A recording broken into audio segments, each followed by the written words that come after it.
Hey everyone, this is supposed to be day 57's video. I had an idea for it originally, but it didn't pan out, so I'm recording it now. The number 57 has a very special meaning to the creator or the originator who inspired me to do this 90-day challenge. Her name's Jenna Phillips. Hey girl, hope you're doing well. And our birthdays are coming up soon, so yeah, hope you have a great one. Obviously would love to be partying with you, but maybe one day. Anyway, day 57 fell June 13th, or fell on June 13th. June 13th for me is a milestone number for me, or milestone day for me, because back in June 13th of 2006, I almost died. And yeah, it's a long story. For the people who know the story, you know where I'm going with this. You've heard me say this story many times, and if you don't want to watch it, don't. But I'll never forget, a couple weeks before June 13th, I remember laying in bed. Right before I was about to go to sleep, I just felt this excruciating pain in my chest, and I got really scared. And I thought, oh my God, what's going on? Started freaking out.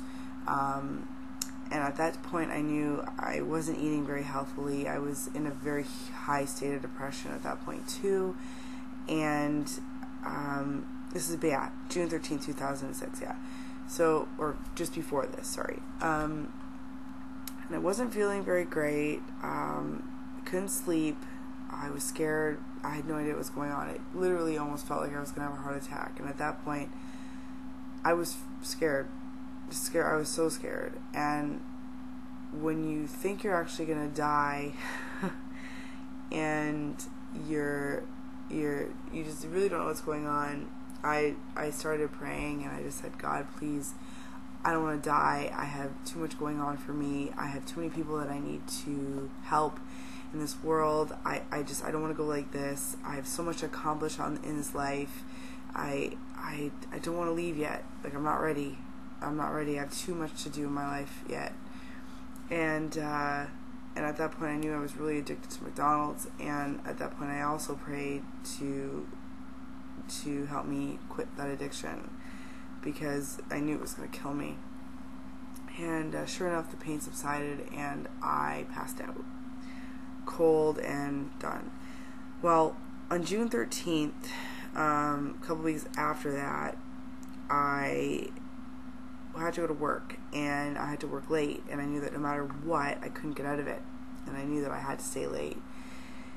And sure enough, of course, I tested it, and I couldn't leave. My instinct was saying, no matter what you try, you're not going to be able to get out of work. You're going to have to stay late. So deal with it. But something's going to happen to you, and it has to happen today. I'm thinking, what the? Like, what is supposed to happen? Anyway, I forgot what I even thought about earlier. And by the end of the night, I'm on my way home, and I get sideswiped by a lady on the highway to where my car was. I was driving like this, and then she clips me from the side, and then I go one way, other way, and I skid across the highway. My car landed in perfect direction on the shoulder, and had it happened 2 seconds later, I would have died by oncoming traffic. So my adrenaline rush kicked in, and this was literally like a scene in the movie.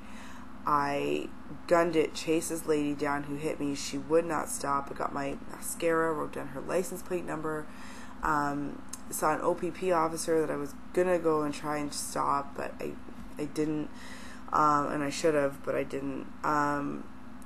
But I didn't want to get in trouble for chasing down a cop, but I'm sure it would have been within reason. Eventually, I did get the lady to stop, and she was scared. She knew she hit me.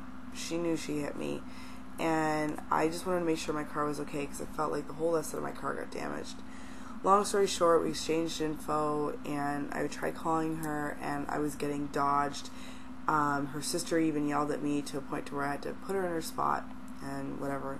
But in conversation with the girl that actually hit me, I asked her about compensation for the accident, and she said she could only afford to give me $50 because she just quit her job because she worked at McDonald's.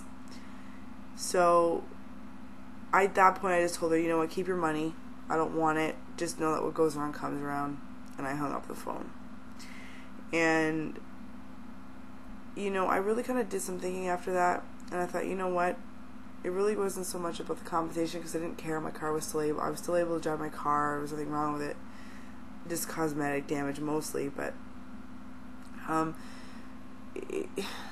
it was really weird. It was like the prophetic message that I needed, that helped me literally not eat McDonald's again, because it was the literal message that if I continue, like, it's not going to be a good outcome. So I took that message as a sign, and from June 13th, 2006, I have not put 1 ounce of McDonald's in my mouth, and I continue to do that, and this year marks 6 years for me. Now, if my friends want it, I'll take them. I'm not going to be one of those people who's going to stop, their lives from living. But I just know for myself, I just choose not to have it. Just considering everything I've been through. So that's my McDonald's story. So every June 13th, I like to celebrate in some way, shape, or form. I was supposed to go hang out with some Chippendales, but I didn't. Sorry, Brenda. I couldn't do it. I was too tired. But yeah, it definitely is a milestone for me. So, yeah, that's my McDonald's story. Why I don't eat it anymore. And it's funny because for many years I wanted to watch the movie Super Size Me, but when I eventually did watch it, it was like I was meant to watch it at the time that I did, because it was when I hadn't had McDonald's in at least, I think it was like 4 or 5 years at this point. And when I watched the movie, I went through everything that guy went through. I went through the highs and the lows, and the happiness that it gave me. It's so weird. You would think that McDonald's has drugs in it. I don't know what it is, but there's something in it, and I'm just glad I don't like it anymore, and I don't eat it. And yeah, so that's my McDonald's story. That's my day 57. Yeah, that's it. So yeah. I'm tired. I'm wearing my awesome shirt, where awesome is stretched all over because of my boobs, but anyway, thank you for listening. Love yourself, stay positive and backwards today, and yeah, stay positive, love yourself, and stay awesome. See ya.